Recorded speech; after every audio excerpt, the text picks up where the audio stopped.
जिस्म में अचानक से खारिश का शुरू हो जाना, और यह खारिश आपके बदन में ही सिर्फ ना हो बल्कि आपके सर पे या आपकी पूरी बॉडी में भी शुरू हो जाए। इसके साथ साथ रात को सोते हुए झटके लगना, आंखों के नीचे अचानक से हल्के आ जाना, रात को सोते हुए डर लगना, अचानक से जिस्म भद्दा हो जाना, मोटापा या अचानक से जिस्म पीले रंग का पड़ जाना। तो अजीज दोस्तों, आज की खसूसी वीडियो इसी टॉपिक पे बनाई गई है। मेरी एक बहन का ये हमें मैसेज आया कि मेरे जिस्म में बहुत ज़्यादा खारिश शुरू हो चुकी है, तो आप इसका इलाज बताएं। तो हमने उससे एक ही सवाल किया कि क्या कभी अपने घर में कोई सांप आपने मारा है? तो उन्होंने बताया कि उन्होंने तो नहीं मारा, लेकिन उनके बताने पे उनके घर वालों ने एक सांप को मारा था। इसके अलावा भी उनके घर में बहुत सारे सांप मर चुके हैं। तो अजीज दोस्तों, हमें इसी बात से पता चल गया कि वो सांप कोई आम सांप नहीं, जिन था। नबी पाक सल्लल्लाहु अलैहि वसल्लम का फरमान है, जब भी अपने घर में कोई सांप देखो तो एक मर्तबा ज़रूर पुकारो कि अगर तू जिन है तो फ़ौरन यहाँ से निकल जा, और अगर तू ना गया तो मैं तुझे मार दूंगा। तो अगर वो जिन होगा तो फ़ौरन ही आपके घर से निकल जाएगा। इसके बरक्स अगर वो वहाँ मौजूद रहे तो वो असल सांप है और उसको मार दिया जाए। याद रखें, जिन सबसे ज़्यादा जिन काले रंग के कुत्ते में और सांप की शक्ल में आना पसंद करते हैं। और याद रखें, जिन्नात का एक खसूसी मुकाम होता है जहाँ पे वो अपनी शक्ल तब्दील करते हैं, और जब दोबारा उसी मुकाम पे जिन्नात वापस जाते हैं तभी दोबारा अपनी शक्ल में यानी जिन्नात की शक्ल में दोबारा वो आ सकते हैं। रिवायत में आता है, जब जिन किसी चीज़ की शक्ल ले लेता है तो उसके पास वही ताकत मौजूद रहती है। यानी अगर वो कुत्ते की या सांप की शक्ल लेता है तो उसके पास कुत्ते और सांप की ही ताकत मौजूद होगी। और अगर आप उस कुत्ते या उस सांप को जिसकी शक्ल जिन ने ली हो, अगर आप उस चीज़ को मार देंगे तो जिन भी मर जाएगा। और याद रखें, रिवायत में आता है कि जिन्नात के भी ख़ानदान हैं, बीवी बच्चे हैं, और उनकी उम्रें हमारी उम्र से हज़ारों साल ज़्यादा हो सकती हैं। तो जिन्नात के घर वाले आपसे बदला ज़रूर लेते हैं।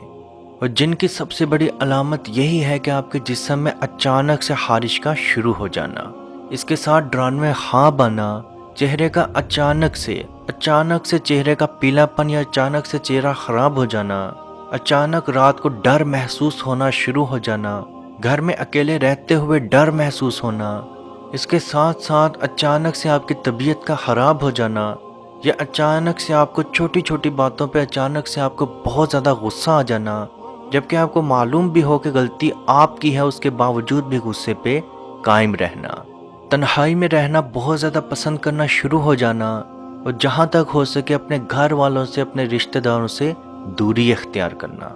अब आप पे जिन्नात की अलामत तो मौजूद है, तो इसका इलाज कैसे किया जाए, या आपको इसके लिए डरने की या परेशानी की कोई ज़रूरत नहीं। इलाज इसका 100% इसका इलाज मौजूद है। सबसे पहले आपने बेरी के पत्ते 7 हो जाएं, 14 हो जाएं, 21 हो जाएं, 28 हो जाएं, बेरी के पत्ते आपने लेने हैं जो आसानी से किसी भी जगह से अवेलेबल हैं, और कोशिश करने वो ताज़ा बेरी के पत्ते हों।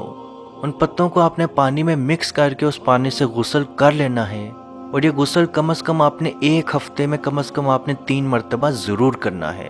उन पत्तों को पानी में डालने से पहले उनको अच्छी तरह से वॉश ज़रूर कर लें, और आपने उस पानी को गर्म नहीं करना जिस पानी में आपने ये पत्ते डालने हैं, और उन पत्तों या उस पानी के ऊपर भी आपने कुछ भी दम नहीं करना। और उसके साथ हर रोज़ 7 दिन तक लगातार 2 दफ़ा, यानी कि सुबह और शाम लगातार दिन में 2 दफ़ा आपने 3-3 मरतबा अव्वल व आखिर दुरूद शरीफ, 7 मरतबा सूरह फातिहा, 7 मरतबा आयतुल कुर्सी, 7 मरतबा सूरह बकरा की आखिरी 2 आयात, 7 मरतबा सूरह फलक और सूरह नास, ये पढ़ने के बाद दोनों हाथों पे थू थू करें, यानी कि वो फूक जिसके साथ थोड़ा सा लौब आए, वो फूक अपने दोनों हाथों पे फेर के पूरे जिस्म पे फेर लें। 7 दिन का ये अमल है, और उसके साथ साथ आपने सूरह बकरा की पूरी मुकम्मल सूरह बकरा की तिलावत ज़रूर सुननी है, क्योंकि नबी पाक सल्लल्लाहु अलैहि वसल्लम का फरमान है, सूरह बकरा की तिलावत से जिन्नात और शयातीन ऐसे भागते हैं जैसे वहाँ पे कभी मौजूद थे ही नहीं। तो अजीज़ दोस्तों, आप ये अमल ज़रूर करें।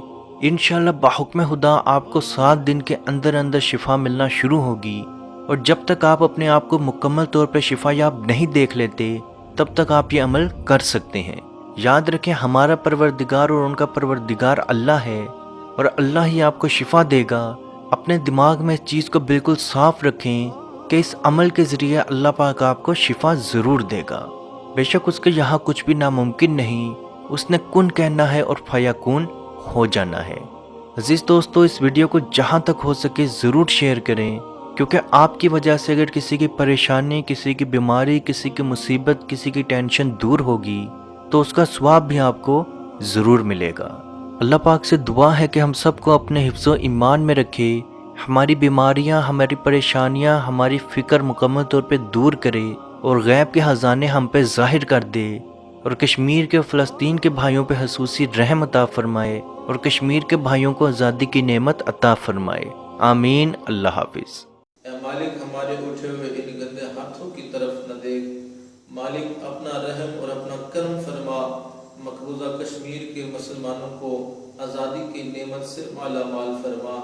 اے اللہ اس حال کے اندر جب کہ ان پر ظلم و ستم ہو رہے ہیں، اس قدر ان پر مصائب اور علام ہیں، اے مالک و مولا اس ماہ مقدس کی مقدس گھڑیوں کا صدقہ اے اللہ کشمیر کے مسلمانوں کو آزادی کی نعمت سے مالا مال فرما۔ اے مالک جو ان پر مصائب اور علام بارش کی طرح برس رہے ہیں، اے مالک تو اپنا خاص فضل اور اپنا کرم فرما، ان کی اس آزمائش کو، اس امتحان کے اندر ان کو کامیاب فرما، ان کی اس آزمائش کو دور فرما۔ اے مالک و مولا اپنا کرم فرما، ان کو آزادی کی نعمت سے مالا مال فرما۔ اے مالک ہم گناہگار سیاہکار جو بھی ہیں تیرے محبوب کی امتی ہیں، تجھے تیرے نبی علیہ السلام کا اس کی محبوبیت کا واسطہ دے کر تجھ سے دعا مانگتے ہیں۔ اے مالک کشمیر کے مسلمانوں کو آزادی کی نعمت سے مالا مال فرما۔ اے مالک ملک پاکستان کو استحکام عطا فرما، ملک پاکستان کی سرحدوں کی خیر فرما، ملک پاکستان کی سرحدوں پر پہرا دینے والے نوجوانوں کو الہ العالمین ہمت اور حوصلہ عطا فرما۔ ملک پاکستان اور دنیا کے اندر اسلامی مملکت کے جتنے بھی حکمران ہیں، اے مالک ان کو شرم و حیا عطا فرما۔ اے مالک ان کو کفار کی آنکھوں میں آنکھیں ڈال کر بات کرنے کا حوصلہ اور ہمت عطا فرما۔ اے مالک و مولا اسلامی ملکوں کو اکٹھے ہو کر اے مالک و مولا کشمیر کی سلامتی کے لیے، حق خدرادیت کے لیے آواز اٹھانے کی توفیق عطا فرما۔ اللہم ربنا تقبل منا انکا انت السمیع العلیم وتب علینا یا مولانا انکا انت التواب الرحیم۔